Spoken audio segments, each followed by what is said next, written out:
नमस्कार, एफटीवी हिंदी में आप सभी को सुस्वागत। जी हाँ, न्यूज एजेंसियों के मुताबिक एलन मस्क ने अपनी सैटेलाइट इंटरनेट सेवा के माध्यम से भारत के दूर दराज और दुर्गम से दुर्गम इलाका में कनेक्टिविटी मुहैया करवाने में दिलचस्पी दिखाई है। उन्होंने कहा, मैं सोचता हूं कि भारत के पास दुनिया का किसी भी दूसरे बड़े देश के मुकाबले में ज्यादा क्षमता है।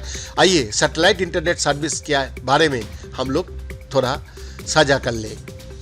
सैटेलाइट इंटरनेट एक वायरलेस इंटरनेट सेवा है जो पृथ्वी की कक्ष में चक्कर लगा रही कृत्रिम उपग्रह से सीधे धरती तक पहुंचाई जाती है। ये जमीन पर मौजूद विभिन्न इंटरनेट सेवाओं से पूरी तरह अलग है, जो केबल, फाइबर ऑप्टिक, ब्रॉडबैंड या DSL जैसे माध्यमों से पहुंचाई जाती है, जो मूल रूप से भूमिगत या जमीन के बाहर तारों के जरिए उपलब्ध होती है। सैटेलाइट इंटरनेट सेवा की विशेषता क्या है? ये एकमात्र इंटरनेट सेवा है जो किसी भी क्षेत्र में सीधे पहुंच सकती है। इसकी वजह से दुर्गम इलाका में भी भरोसेमंद इंटरनेट सेवा संभव है, क्योंकि ये सीधे सैटेलाइट के माध्यम से घर घर तक पहुंचाई जा सकती है। सैटेलाइट इंटरनेट पृथ्वी के कक्ष में घूम रहे सैटेलाइट से रेडियो तरंग के माध्यम से संचार स्थापित करता है। इसमें तमाम डेटा एक संचार नेटवर्क का माध्यम से भेजा और प्राप्त किया जाता है। ये डिवाइस से शुरू होकर मॉडेम से गुजरते हुए सैटेलाइट डिशों के रास्ते सैटेलाइट तक पहुंचाता है। वहां से वापस धरती पर ग्राउंड स्टेशनों तक भेजा जाता है। जिस नेटवर्क ऑपरेशन सेंटर कहता है, इसको आपके डिवाइस तक वापसी में ये प्रक्रिया दोहराई जाती है। सैटेलाइट इंटरनेट सेवा की 5 जो हिस्से है: internet ready device, modem, router, satellite dish, satellite network operation centre.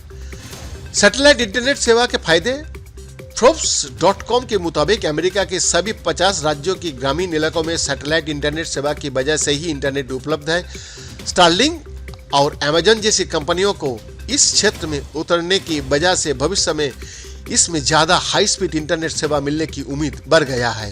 अगर आपके घर तक इंटरनेट केबल पहुंचने की संभावना निकट भविष्य में नहीं है, तो ये बढ़िया विकल्प हो सकता है। सैटेलाइट इंटरनेट सेवा का सीमाएं: फाइबर ऑप्टिक केबल और कुछ DSL कनेक्शन के मुकाबले इसका स्पीड कम होती है। ये अभी बाकी इंटरनेट सेवाओं की तुलना में महंगी है। उपग्रहों के ज्यादा ऊंची कक्ष में रहने पर डेटा आदान प्रदान में ज्यादा देरी का संभावना। डेटा की सीमा की वजह से आपके इंटरनेट का बिल बढ़ सकता है। खराब मौसम में इंटरनेट सेवा को बाधित होने का आशंका ज्यादा रह सकता है।